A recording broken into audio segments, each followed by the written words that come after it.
Posibleng palawakin pa ng PHIVOLCS ang 6 na kilometrong permanent danger zone ng Bulkang Mayon.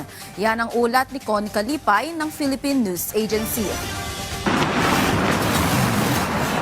Naglabas ng mahigit 22 milyong metrong kubiko ng material na bulkan mula nang magsimula ang effusive eruption ng Bulkan Mayon ayon sa Philippine Institute of Volcanology and Seismology of PHIVOLCS. Sinabi ni PHIVOLCS Director Dr. Tercito Bacolcol na ang volume na ito ay katumbas ng 1.8 milyong 10-wheeler truckloads at binubuo ng rockfalls, pyroclastic density currents o uson at lava flow sa loob ng tinatayang 37 magkakasunod na araw.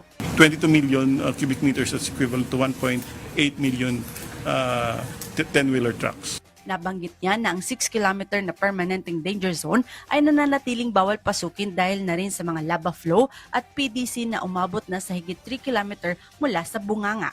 Nakataas sa Alert Level 3 ang Mayon Volcano at mananatili ito dahil ang mga parametro ay nananatiling sa Alert Level 3. Sa isinagawa naman na information briefing sa Kamalig Albay, naglalayon itong ihatid ang mga impormasyon para tulungan ang media at mga opisyal na mas maiparating ang mga panganib na maaaring dala ng bulkan.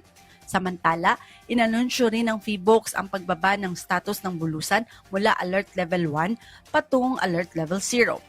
Ang Bulusan Volcano ay bumalik sa relatibong katahimikan kasunod ng pangkalahatang pagbaba sa mga parametro.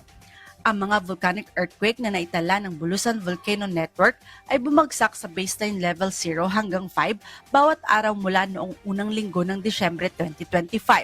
Karamihan sa mga sinusubaybayang bukal sa paligid ng edipisyo ay nagpakita ng pagbaba ng diffuse volcanic carbon dioxide na konsentrasyon mula noong November 2025. Gayunpaman, pinaalalahanan ang local government units at ang publiko na huwag pumasok sa 4-kilometer permanent danger zone radius malapit sa mga lagusan sa timog-timog silangan ng mga dalisdis upang maiwasan ang mga panganib tulad ng mga pagsabog ng singaw, pagbagsak ng bato at pagguho ng lupa. Mula rito sa Albay para sa Integrated State Media, Connie Kalipay ng Philippine News Agency.